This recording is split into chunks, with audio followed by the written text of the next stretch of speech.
Good evening, everybody. Thank you for assisting to this second edition of Copernicus and to this seventh webinar. So um, today we have two guests, two speakers. We will have 45 minutes to present their um, topics and answer your questions. So first will be your Jürgen Everett from V2 Remote Sensing. We'll talk about predicting algal bloom from space.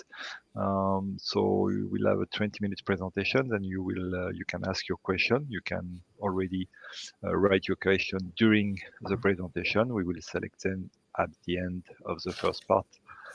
Then you will have Thomas Hager, CEO of EOMAP, who will talk about water quality monitoring services. So again, 25 minutes, around 25 minutes of presentation and then a Q&A session.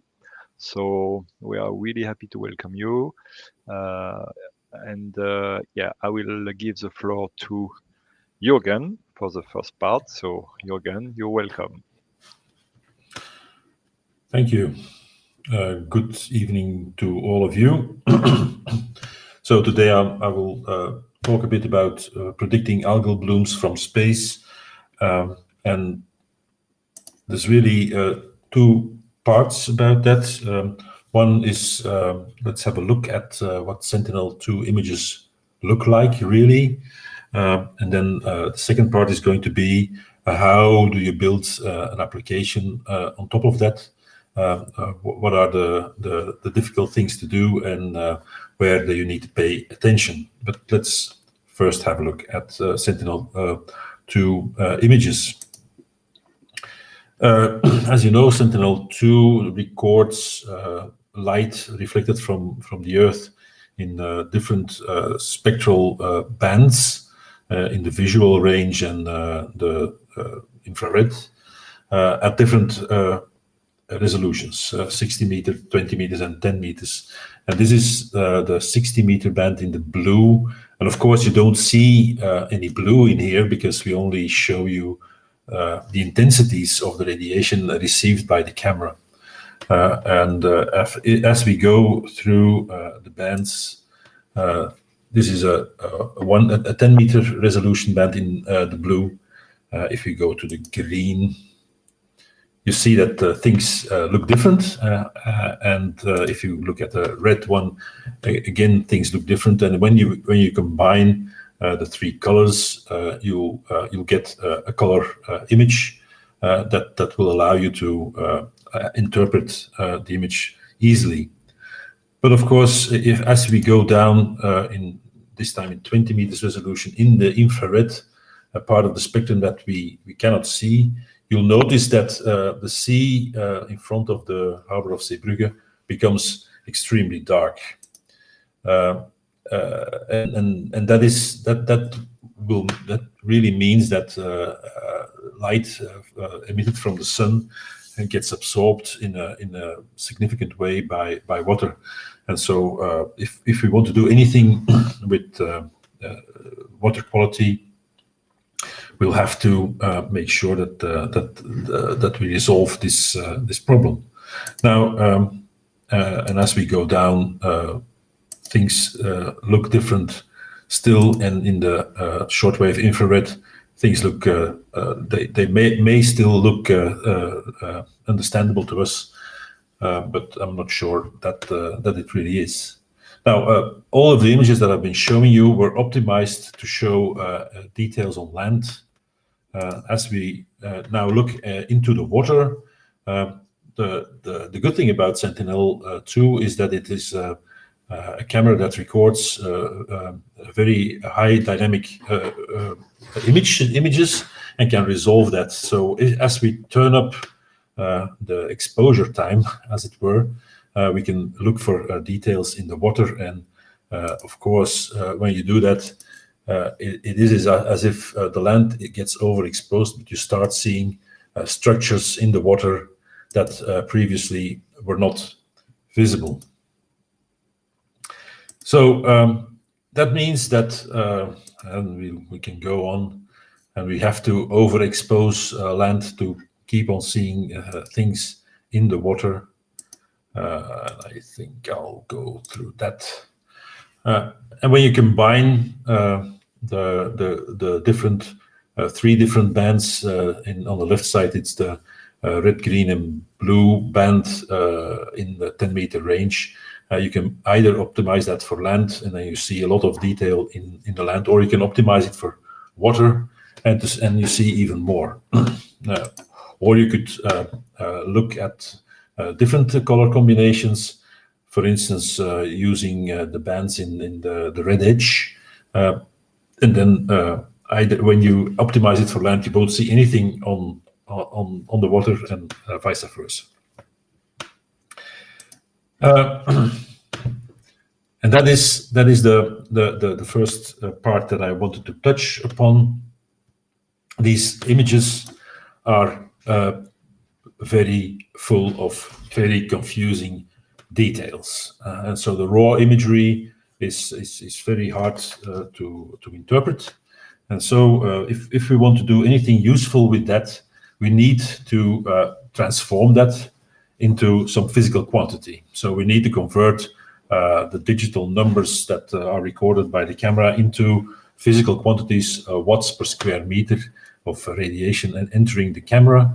And we have to do that because if we don't, we'll get very different results from the same scene over the year because of the lighting conditions, the observing geometry. Things look very different. So converting it into a physical quantity is necessary, but we also need to derive something useful for the user. Watts per square meter is not very useful for the user, but for instance, the concentration of dissolved chlorophyll A in the water is something useful. But when we do that, we need to also relate it to standards. Having an image that is showing a concentration is nice, but most people want to know whether or not it is within legal thresholds or exceeds that. So that is something to think about in this case. And of course, looking at images is nice, but for somebody in charge of monitoring, the person will want to get a notification whenever some value is exceeded, and not have to go through all of the images every day. And sometimes it's not just about real-time monitoring. Sometimes it is about reporting on water quality over a year, and so your system in this case needs to have the ability to generate a report on whatever has happened for the user. And if you can, but in that case you will need to talk to the user very regularly. It is always interesting for the user to also receive suggestions to remediate any situation, but of course that is very hard to see from space. So that needs interfacing with the user.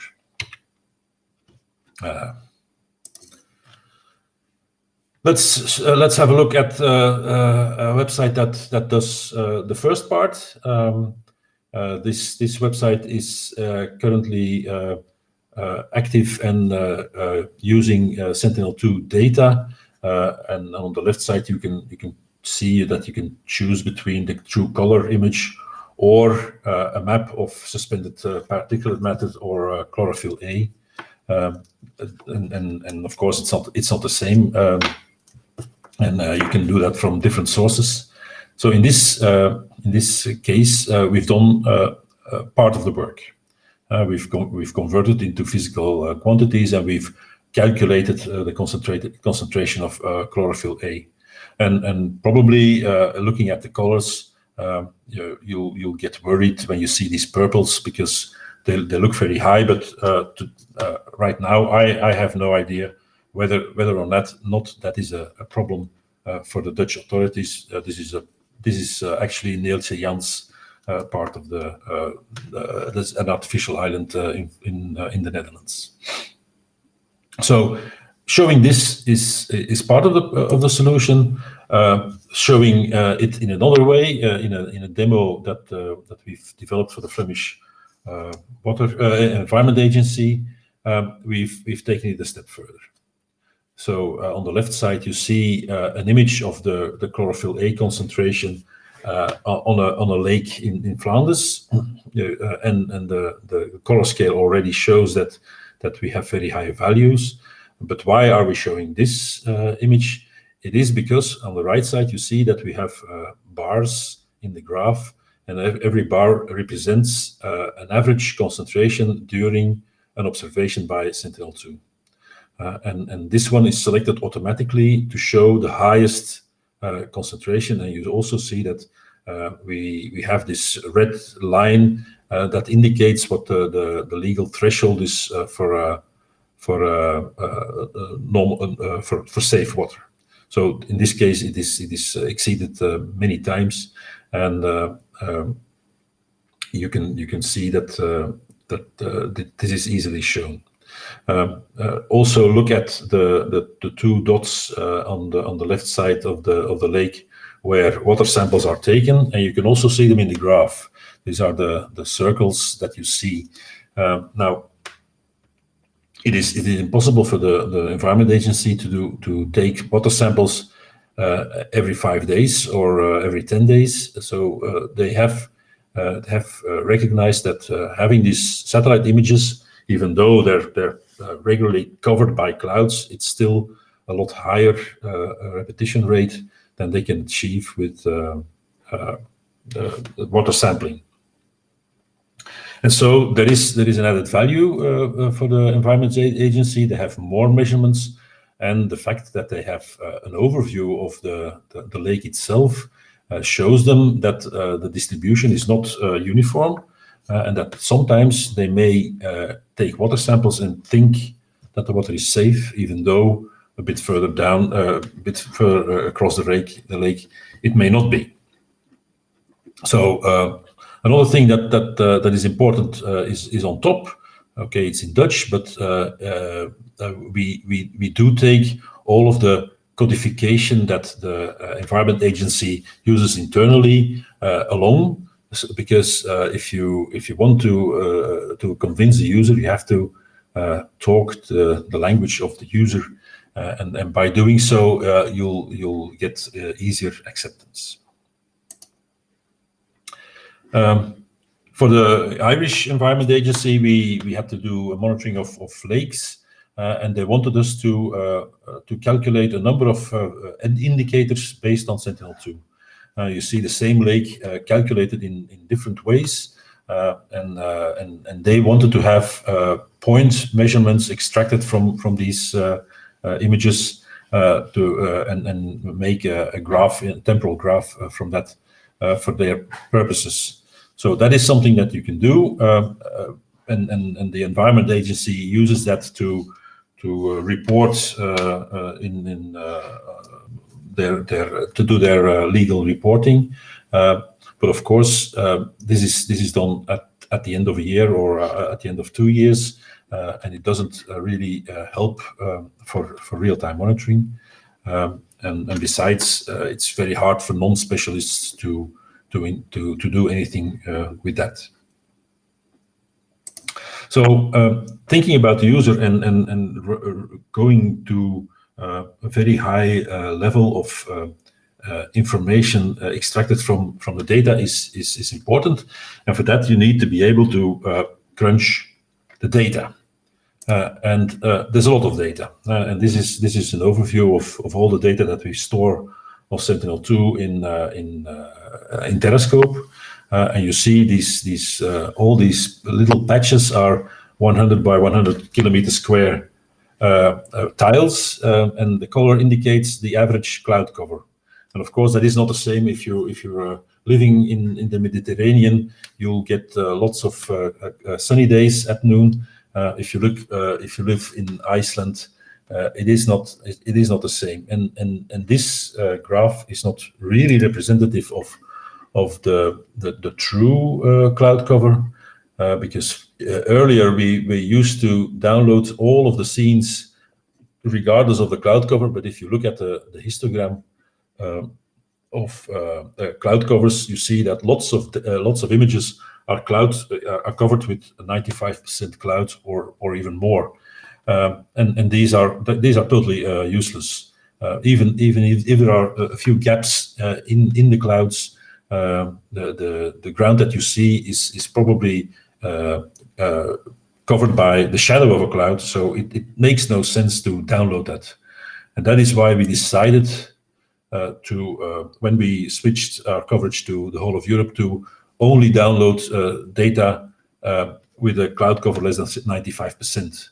And this has reduced our data storage significantly, and that is why we can now offer so much more data. And the more data that you have, the more care you should take about data processing.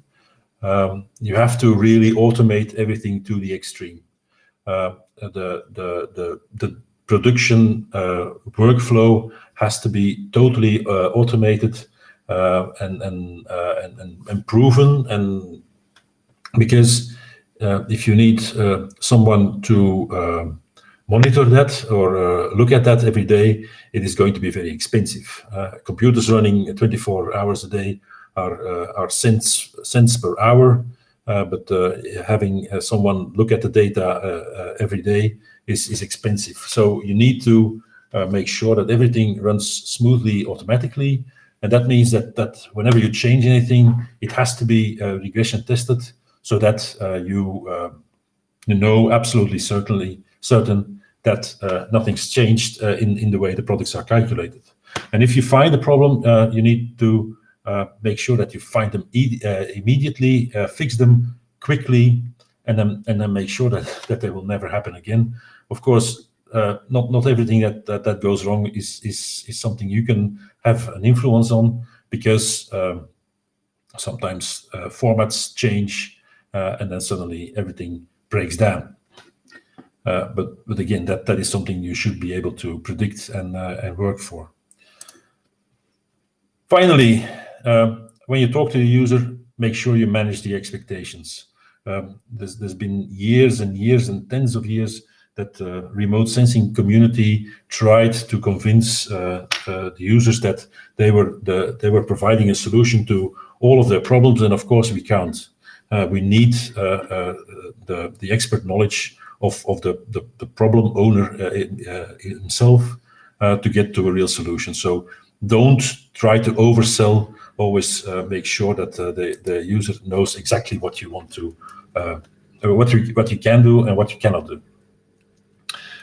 In the previous time we did this MOOC, there was people asking about more details on how we were deriving chlorophyll concentration. So we have a reference here that you can look into.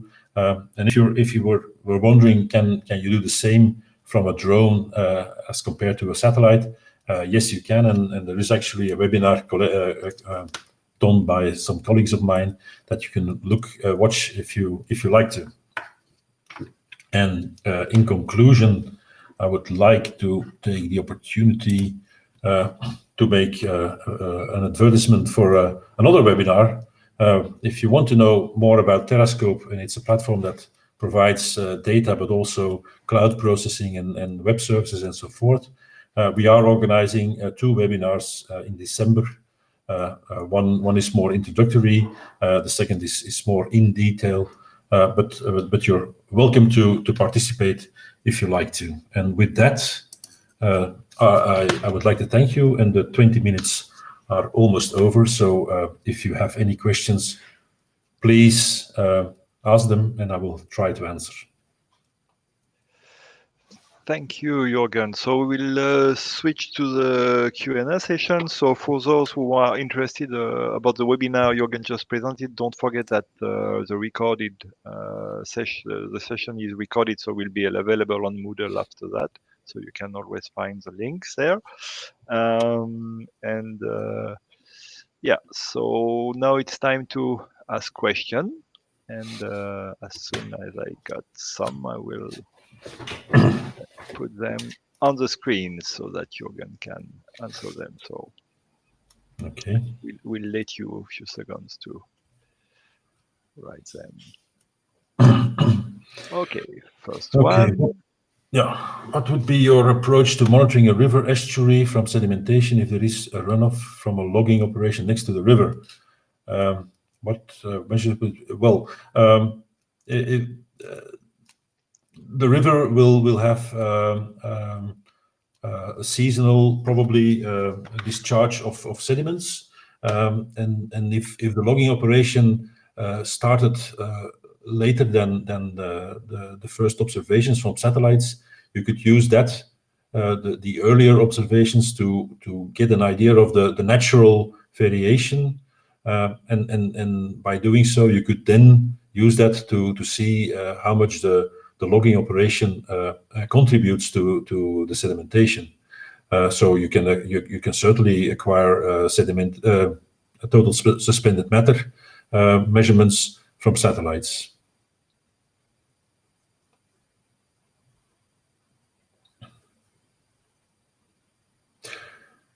Well, the users are, it's always difficult to find the users. In this case, the Environment Agency has an obligation to monitor water quality. They have been doing that with in situ measurements. So getting them to use a different system is not always easy, because sometimes it's written in the law what kind of measurements that need to be taken. So that is something you need to work on if you go into situations where you are faced with legal matters. Other users could be in farming, could be in urban monitoring, and so on.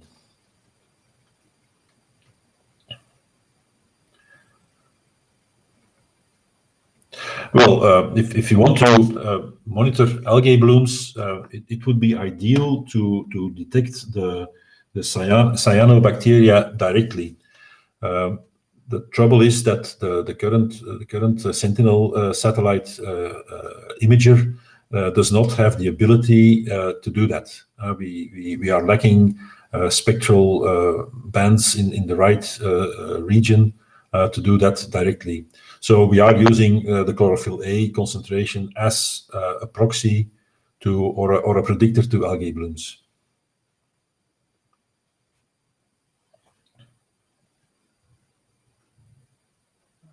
Okay, I'm waiting for other questions to come. So yeah, here they are.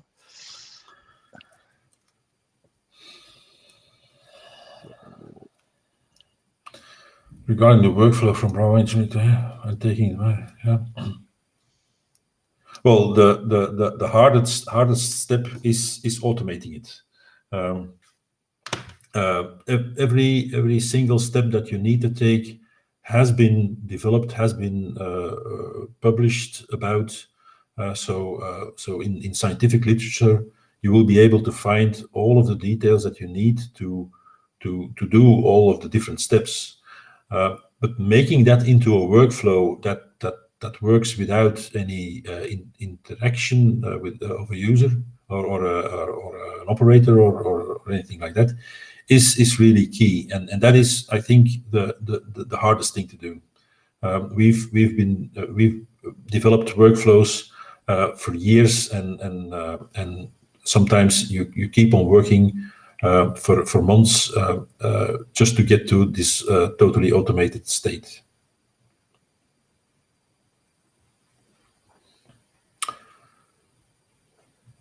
We actually are a Belgian platform.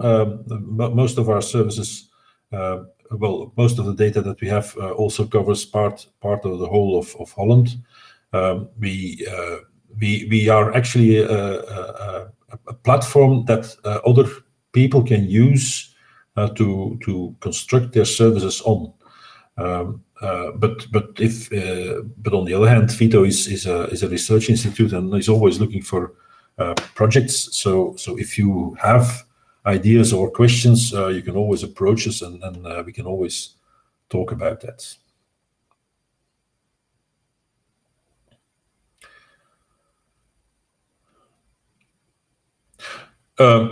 Well, chlorophyll is of course a prime indicator for vegetation, and there's lots of indices that look at that. A special one is the fraction of absorbed photosynthetically active radiation, as FAPAR, as it's called, and that is used to see how much chlorophyll, how much radiation is absorbed by the chlorophyll, and that is an indicator for the health of the vegetation. So that is clearly a very important one, and it's actually a lot easier to find chlorophyll in vegetation than in water.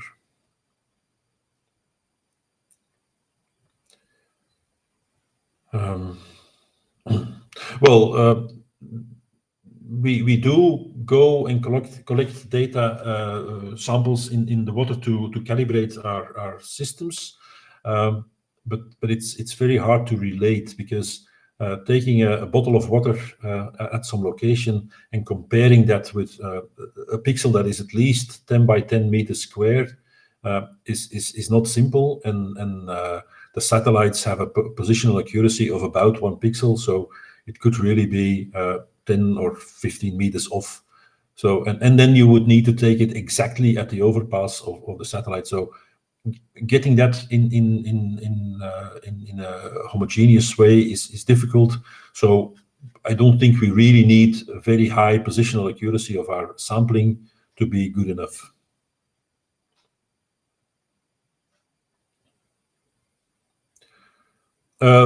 Yes, we do open source, use open source software as much as we can.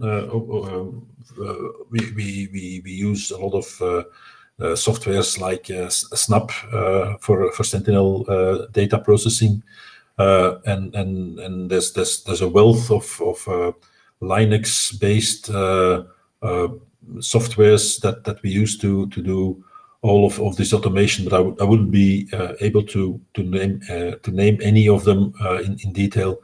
I think it would be I would not be the specialist to do that. But if you really want to know, you can ask me later.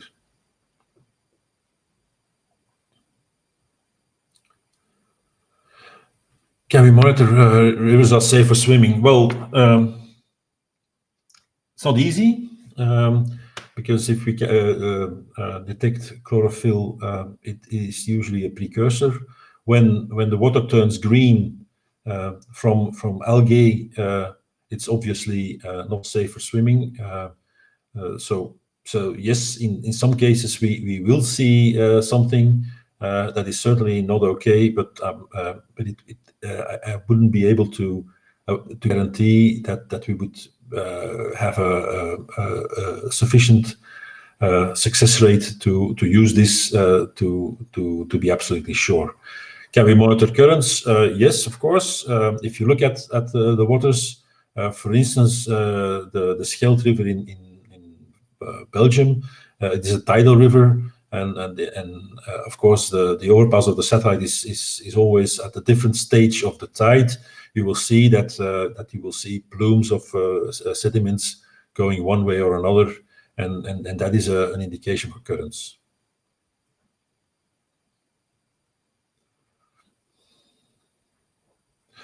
Well, actually, we're really looking at the surface of the water.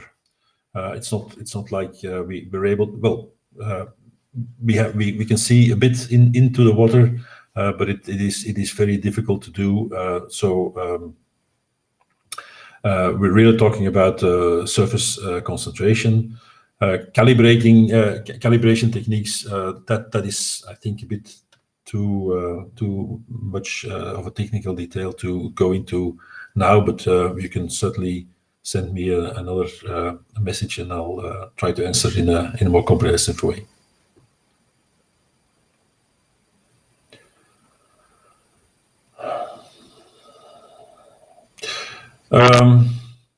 I'm not too sure whether we can see that. Maybe there's an indirect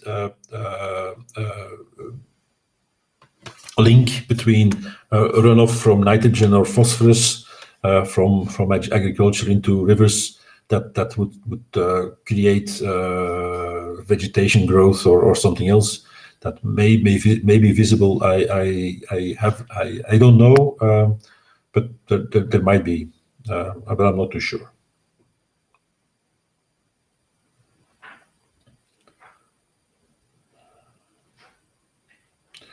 Well, it's always better to also have in situ data, because you know absolutely certainly that is true. The satellite passes over.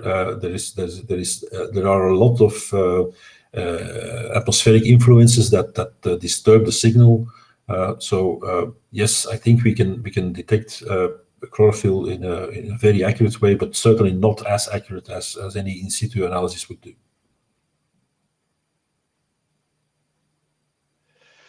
Thank you, Jürgen. For the moment, I have no other question. Yes,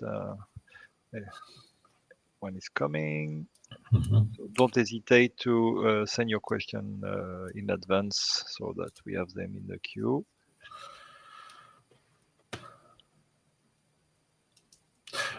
Yes, we have done in situ campaigns in rivers for validation and calibration, and I think it's very important, and that is the only way to tune your methods to work in the circumstances that you want to work in.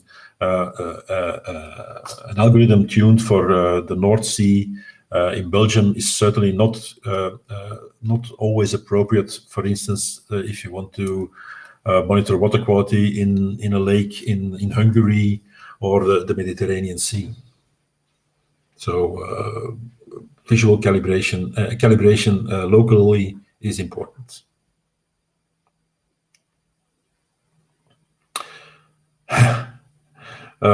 Predicting the future from historic data is not so easy. But if you want to know about the normal evolution of river discharge, for instance, of sediments or algae blooms or chlorophyll concentration changes, the good thing is that we have over 5 years of Sentinel-2 data and a lot more of Landsat data that we can use to go back in time and to see how things have changed in the past. But for instance, if you look at algae bloom, that is heavily influenced by the weather, the temperature. So it is certainly not straightforward to use historic data and then be sure that the future will be just the same.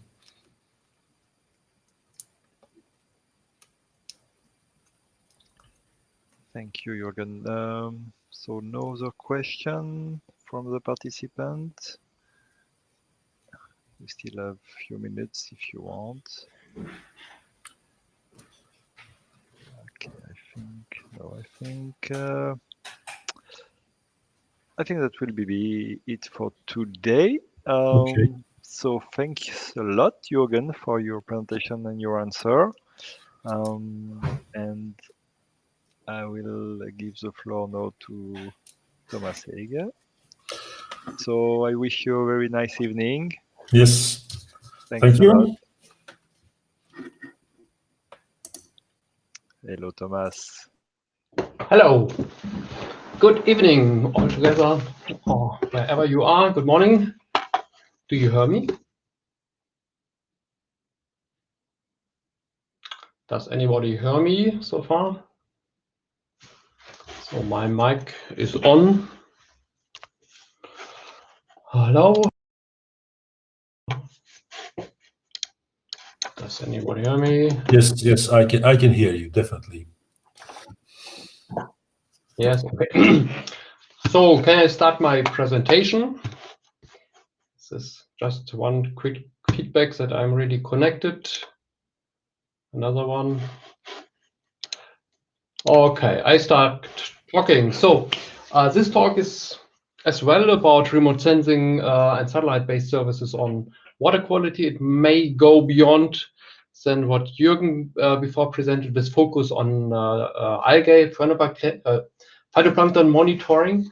So I may introduce myself. My name is Thomas Hege. I'm heading company EOMAP, is headquartered in Germany and affiliations in Australia, US, and partners in Brazil.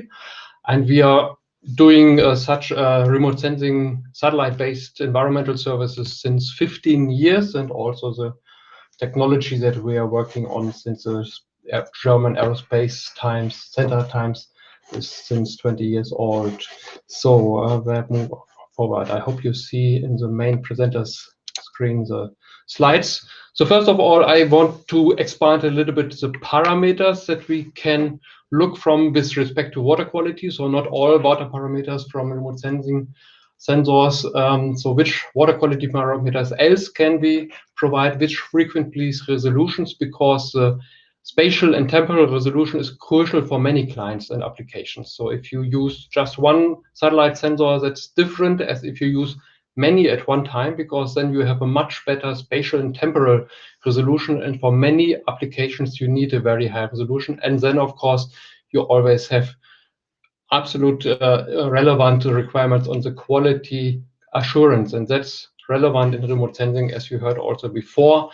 We have so many environmental impacts to correct for in remote sensing. That means it is essentially the art how to correct, that's on the scientific side, how to correct all these impacts to receive independent measures which are intercomparable over all the satellites.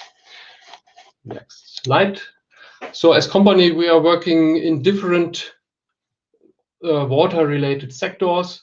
So you see here rivers, lakes, marine applications on different scales. The real applications behind those, so why institutions and clients are using these satellite-based services goes if there's a demand on environmental monitoring, on coastal management, on navigation, if you even use such data to derive seafloor habitats, bathymetry maps. Impact assessment is a frequent topic. So when industry starts working or you want to go to exploration with oil and gas companies, then you have to know beforehand what is the situation. The same with hydropower applications, or also related questions, for example, for dredging monitoring. So there is a range of applications which have a data demand, which usually cannot fulfilled only by in situ data, because you cannot pay as many measurements as nowadays available with remote sensing data. So it's a quite affordable, very affordable technology, which provides you with a lot of data. As company, we provide these data services. We provide software which allows users to create their own data services for the whole country or for the specific areas that they are working on. And of course, we provide consultancy in this area. We are also a strong research-oriented company, still focus on commercial applications, but we are a high-tech company in this field, and in that sense, we also run still also research projects to develop the technology further. Just from applications point of view, one simple example here in California, where for one client, watersheds agency, we deliver data, water quality data since several years as routine monitoring here on harmful algae bloom indicators from the different satellites, the Sentinel, Landsat, and as well chlorophyll, as we had heard before. Also over the different sensors, I will not go into the details. The essential part is that these data are condensed and into reports and used in these environmental reporting then together with our partner Amek Foster-Wheeler here. So wood nowadays, then so it is a topic that is not just a science topic. It's a topic that is nowadays increasingly used. That's one of many clients. So there are a number of agencies who are using these kind of data services already, and water industries. Just a quick note on the technology. The background you heard already earlier. If we are focusing here on water quality parameters, there's a list of parameters which is always related then to the optical properties in the water, and those independent measurable optical properties are scattering and absorption spectra. So absorption spectra, for example, the typical phytoplankton spectra with absorption bands are related. You can relate this then to phytoplankton, to dissolved organic materials, scattering properties, to sediments and turbidity, and so on. So there's a list of parameters that can be provided then based on these optical properties. And if you do it extremely systematically in that way that you derive first the optical properties, because these are physical properties that do not rely on certain algorithms, and so on, they just rely on the accuracy that you can provide those algorithms with, and then split this into the water constituents. Then you can actually go to a number of different water constituents and also provide consistency over time and space. That means you can use all satellite sensors which started 30 years ago and use those data to create these water quality properties in a harmonized way and comparable way with those sensors today. That means you can do long time series assessments, and you can do the same also with future sensors, even if the sensitivity and the sensor properties improve over time. Just one example. What does this mean? So if we have here 3 actual used sensors, Sentinel-3, Landsat-8, Sentinel-2, so all after half an hour after each other, you see you get absolutely comparable, quantitatively comparable and independent products here. Of course, you see already here gradient in time in this hour, but also changing structures, but that's not the topic. I just want to underline the message that when you start using these in practical applications, you should care about that the properties, the basic properties are standardized and independent on the algorithms. And since the algorithms, of course, are good enough to derive, to get very good data quality. Same message here again. So that's for a client, a hydropower provider in Africa. So here you have different resolutions: 300 meter daily, 10 meter approximate weekly, or even better than weekly. If you combine this then with other satellites, Landsat-8, even up to planet data nowadays, then you have a much better resolution. Of course, not every sensor can provide in the same accuracy all products. So turbidity is quite uncritical with many sensors as long as the algorithms are stable. Chlorophyll is more challenging than harmful algal bloom indicators is more challenging, and so on. So that's an ongoing journey of increased accuracy.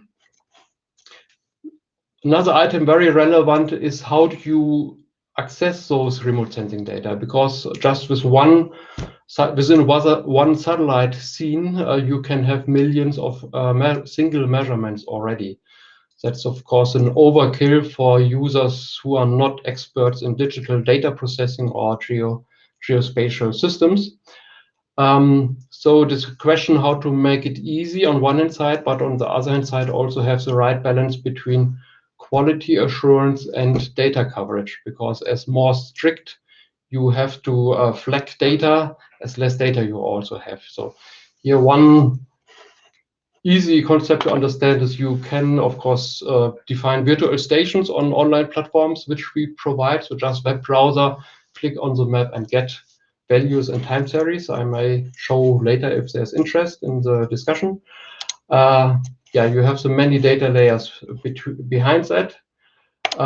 And then you can aggregate information in order to improve the knowledge. For example, if you are interested not only on a specific location, but if you want to describe, for example, a lake or a reservoir as a whole, then you can aggregate the whole reservoir and have much more measurements available and also a better representation of what you actually want to measure or what you need to indicate. So that means to provide time series analysis, seasonal trends, there are quite comfortable ways, meanwhile, from our web platforms to provide these just with a mouse click. There are different tools that we provide for clients to access data, so such as EOApp web application and related platforms, which we provide, for example, for the European Space Agency in projects that users can also play with these data, learn how to use those. For clients, we deliver many data through the EOApp.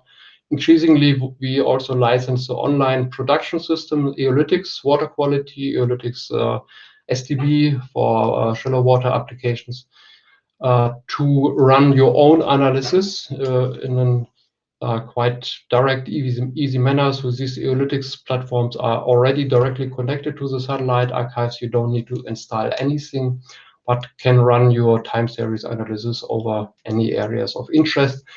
And in the future, the access will be even much easier, but that's for another talk. If you compare satellite data with in situ data, you have disadvantages and disadvantages, and that's my last slide to raise your awareness on this. Of course, if you go into the field and measure on place, you can measure much more parameters that are otherwise not available with the satellites, because with the satellite, we look into the water only with these optical properties. That means we have a restricted number of parameters, but still these are relevant, and these and then even mostly not frequently not available if you go in situ, so it's not affordable. The effort to ensure the right quality.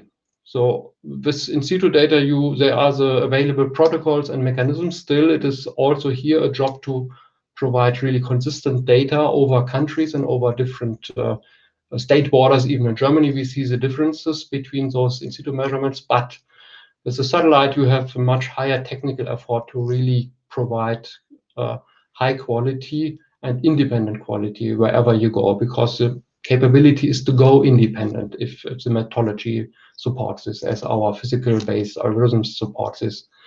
The spatial coverage with in situ data is, of course, not very good, because you have point-wise measurements.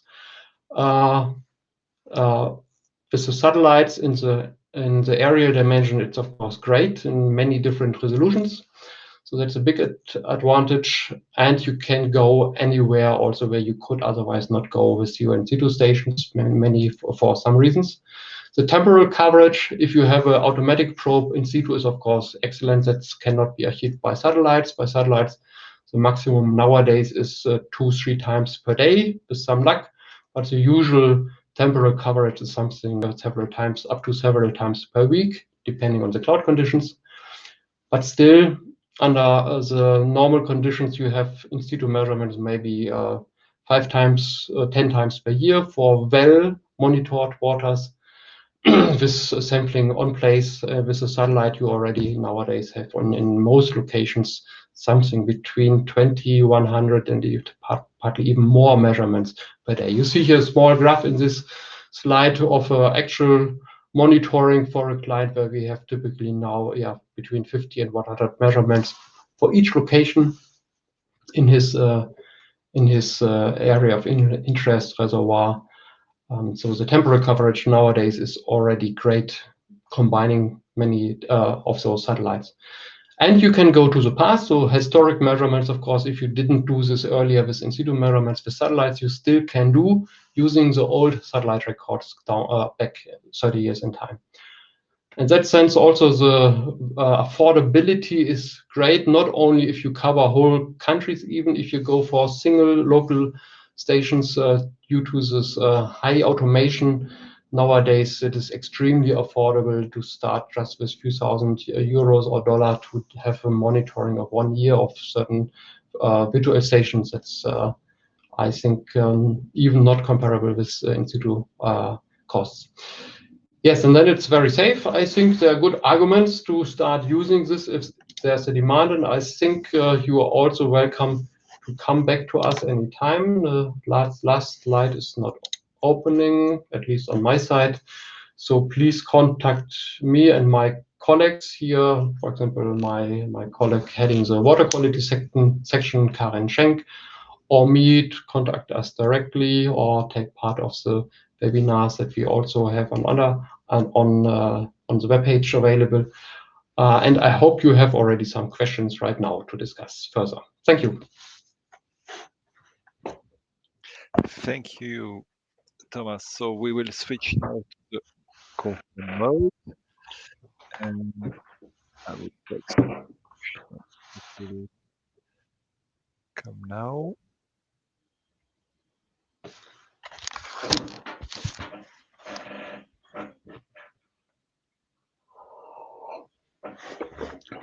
Modus. So Questions are here. How many bands do you use to extract information about a physical and hyperspectral images? Yes. So with the physical algorithms, we always use all available bands, at least all those who have a good data quality. So sometimes we exclude bands if they are corrupted, or if they we use also infrared bands with the full spectrum in one analysis, because this delivers much more information as if you just use 2-3 bands like with band ratios. So the information is much more independent in this way. And we run exactly all the same analytics if it's a multi or a hyperspectral sensor. So for the Italian Prisma satellite, exactly the same. We are also providing the ground segment processor for Nmap. So the next satellite being launched, very similar to Prisma. And we are really looking forward to the further hyperspectral sensors, because as soon as we have a certain temporary coverage, combining again several hyperspectral sensors, then we can improve also product in that sense that we might be able to deliver different algae groups, which are only in a limited way to discriminate with the multispectral sensors nowadays.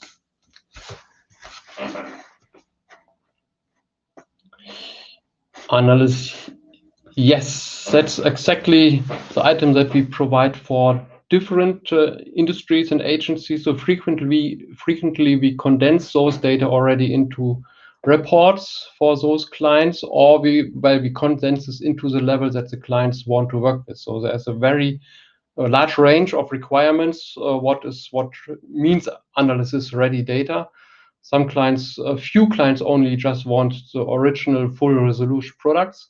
Most want this already aggregated in one or another way. That means seasonal, spatial statistics, statistics over the years to work with. And increasingly, we also aggregate this with other information like currents to provide forecasts or water volumes multiplied with sediments, and in order to have the sedimentation rates and so on. But that's quite actual topic, which is now going to be improved and also will be available from our next platform next year with other data together. So analysis ready data for certain sectors, of course, sectorized, not for the whole world, And yeah, next question, please. Water quality means traces elements in water. Any technology available? I'm sorry, not, because these what means trace depends what you mean. So for example, heavy metals and so on. So there are many matters that we cannot measure optically. But maybe you clarify your question, what do you mean with traces? So yeah.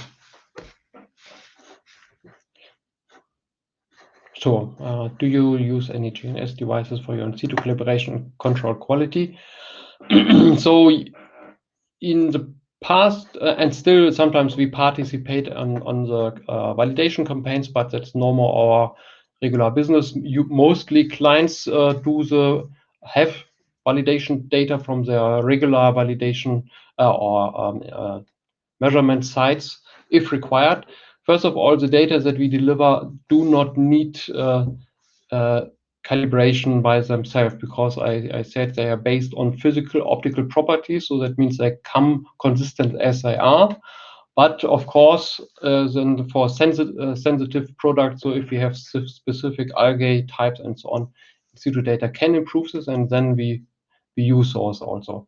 But the topic of GNSS, so the better position is not the major item, because usually timing and positioning is already a first challenge. So the positioning is not the major challenge.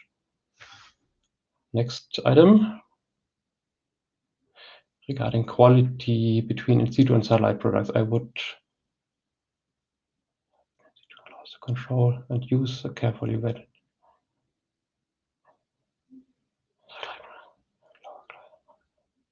Yeah, first of all, yes, satellite products have a lower quality than in situ data, because we have several hundred kilometers in between and then a lot of disturbances. That's why I mentioned it is really about the technology who corrects for all these.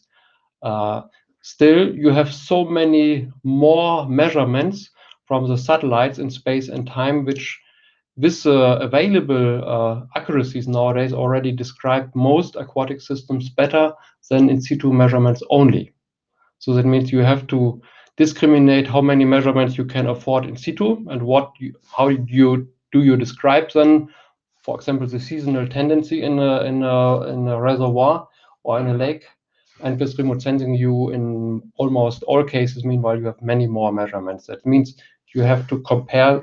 This is a quality already on a level maybe comparable within 30% of the in situ measurements, which is usually the case. And then I do not agree that you have to calibrate this with in situ observation that I said before. Then you lower directly the value of the satellite. But you're right, many algorithms which are used for with satellite data require calibration, but that's not the high tech that is required, that I would recommend to apply here. Next question.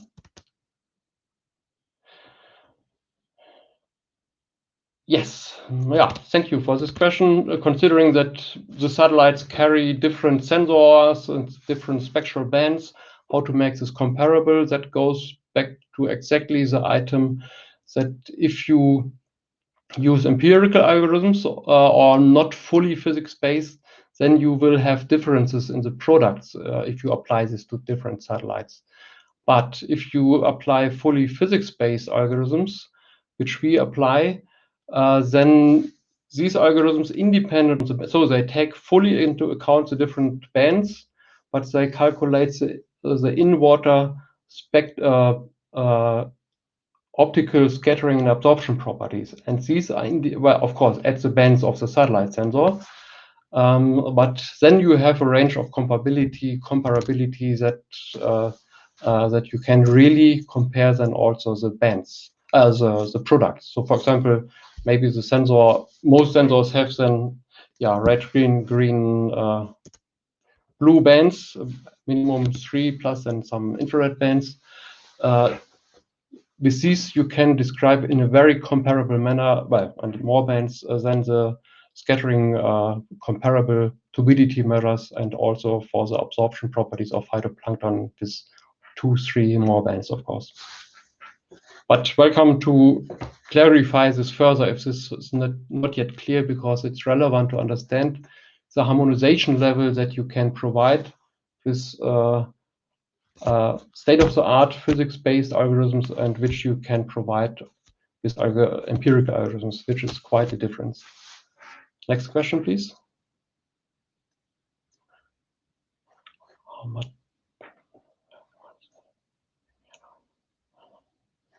Yeah, so question is about how, up to which level we can automate the information extraction from the satellite, and how much depend on human expertise.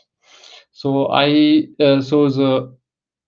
the algorithmic side, so that means to transform each pixel into water quality measures that can be fully automated, but that's also still ongoing development. So I would say only since recently 1-2 years we are able to provide globally then water quality analysis without adapting to certain extreme water properties. For example, if you have extreme humic lakes or extreme scattering water bodies than at the past. We still needed to adapt in order to achieve better results.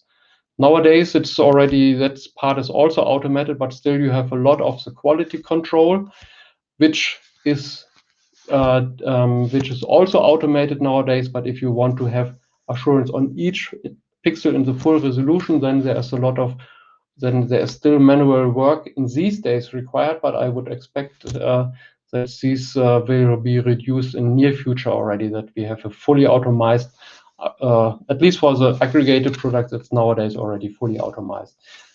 Still, the human expertise will be required to the level.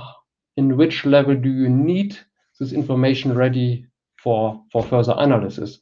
As said before, it is usually most users have very different views how to aggregate, what is the representative of the value, the whole lake aggregated as one measurement, or the full resolution, and then in seasonal value, mean values, and there's a range of different requirements. And here we always need the human expertise in order to decide how you need these data prepared.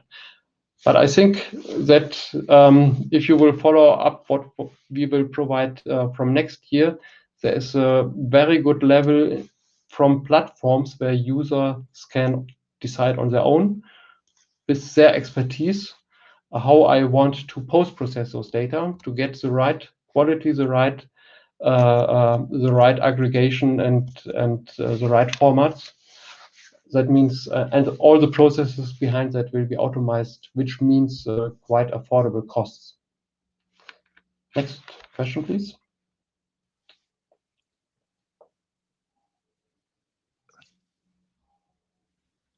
It seems that programming skills are essential. Yes.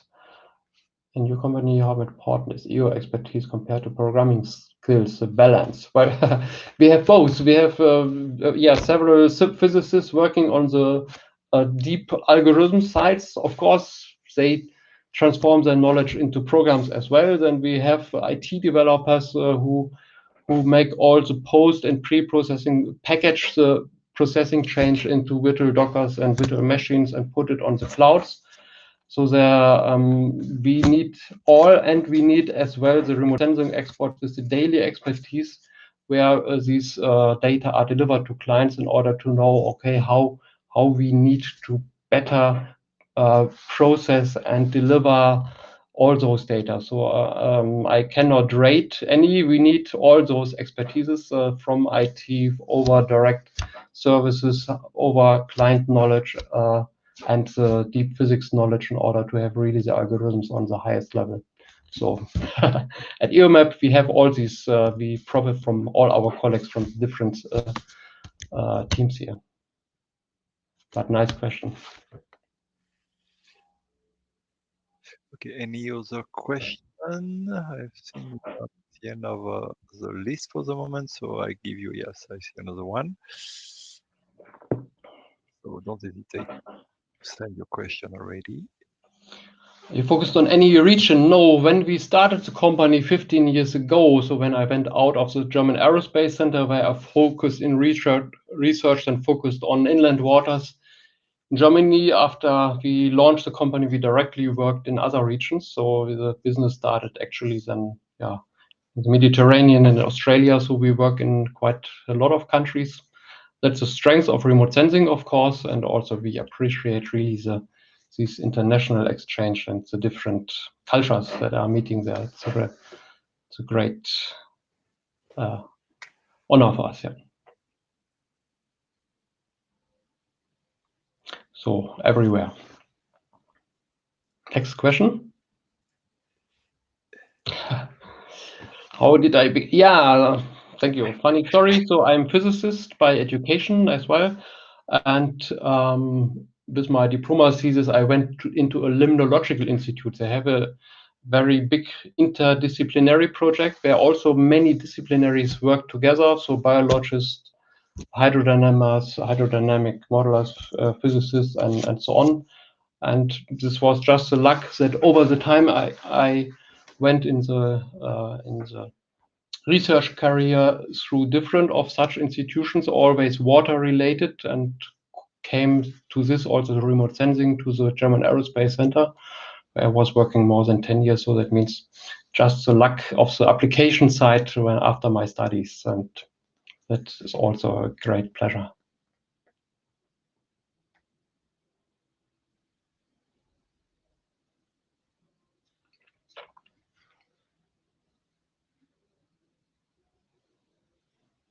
But yeah, you see my address here. Please contact me or my staff if you have questions. Future of remote sensing, very nice question. Less specialized and more user-friendly. First of all, of course, it is not only technology. So that means the user-friendly is absolutely relevant, as we see for many clients. It's really a condition that they that more and more take it up, and we expect that we have both. I would say not only less specialized, because, for example, we are a highly specialized company on remote sensing of aquatics, and then with a strong focus again on multi and hyperspectral sensors. So we profit from this. So that means we will keep the specialization in order to have high quality, because it's really required, as outlined before. But at the same time, we really do our best to make it more and more user-friendly. And here we are by far not yet at the end. And there exactly like with Google Maps access and so on, there are much better ways still that we think are there, and which we also will learn over the time. Like now, in the times of Corona, we learn better communicating also via online. So, and I think we can learn much better to communicate online, even without the need of always traveling, even building some personal relations and in this communication, which is also relevant. And in that sense, both sides, again, specialization is required, I think, to have a good user understanding, a good own technical level, and user-friendly is mandatory to improve. Thank you, Thomas. So no other question. Last one, if someone wants to, but I don't see any left on the list. Yes, wait. Which sector your customer come from? Yeah, so there are three major sectors. So two major. So it's industries, water-related industries, and it is agencies, and governmental institutions as well. So and research. I think research is also increasingly, because just on the information demand of such products. For example, but first of all, under industry, so we serve to construction industry. So when there's a dredging company who build up infrastructures, they have different demands on such data. We work for oil gas sector as well as for the environmental sector, who controls the oil gas in the industry section. So we had indeed several times where we were contracted for the same, where we are contracted for the same applications. So if there is a dredging work somewhere, then we work for the dredging company if they work under directives to fulfill their monitoring directives. At the same time, for the environmental institutions or the lawyers that comes in from the other side to check if really everything goes well. That's on one hand side. Then the increasingly also we work just to fulfill data demands for research organizations, and there's also funding nowadays available from European Space Agency and Commission that you can, for example, hire our cloud services to generate your data. So for the research organizations, so if there's such interest, come to us. So that's also for it's a challenge for us, I think, in the past 15 years to address so many different sectors and to be flexible here, but it's at the same time, that's a part of the nature of satellites, that you can cover so many aspects. And that's again why we love to focus here on the aquatic sector.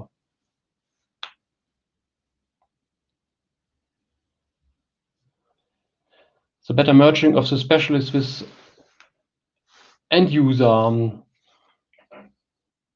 Yeah, it complies with the need of having in your organ, at least talking from our company perspective, that we need all the different specialists. So not only the physicists or the IT developers, but we need the colleagues. For example, we have many geographers also in the company who have a much better interface and ecologists with the clients to understand their needs. Maybe your question was oriented to this end. Not too sure.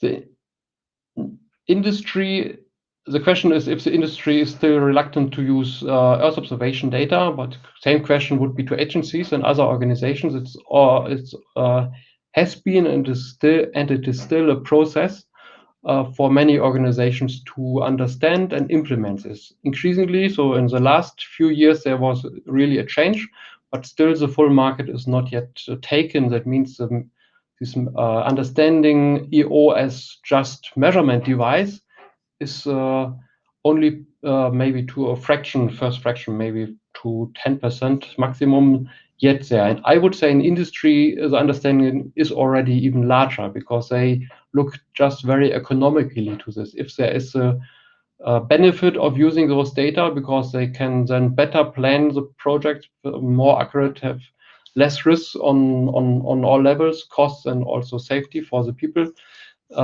We saw industry was actually faster to take this up, but if from the public there are the right directives to monitor, then even this improves the process. Of course, industry doesn't pay by themselves then huge amounts if this would be not necessary. But if there are environmental directives in place, and that we saw this also when we first time delivered more than a decade back then for dredging industry such data, because they could a little bit better comply than with that demand. Then the authority saw this, that they can provide spatial quantitative measurements, and then the directive was also increased to force back through industry to now provide then better measurements. And I would say as far as the public agencies' directives are in place, then the industry is taking up this very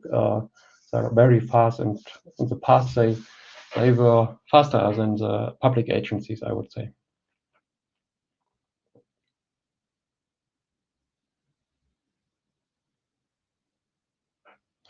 Did you see any request interest from insurance and financial companies? Yeah, good question. So maybe we did not yet focus on that. So we are in contact with some insurance companies and see that there would be a benefit. We see also like Munich Re is building up, has their own teams already, maybe not yet on water, not so much on water related, but I see there will be a good demand in near future.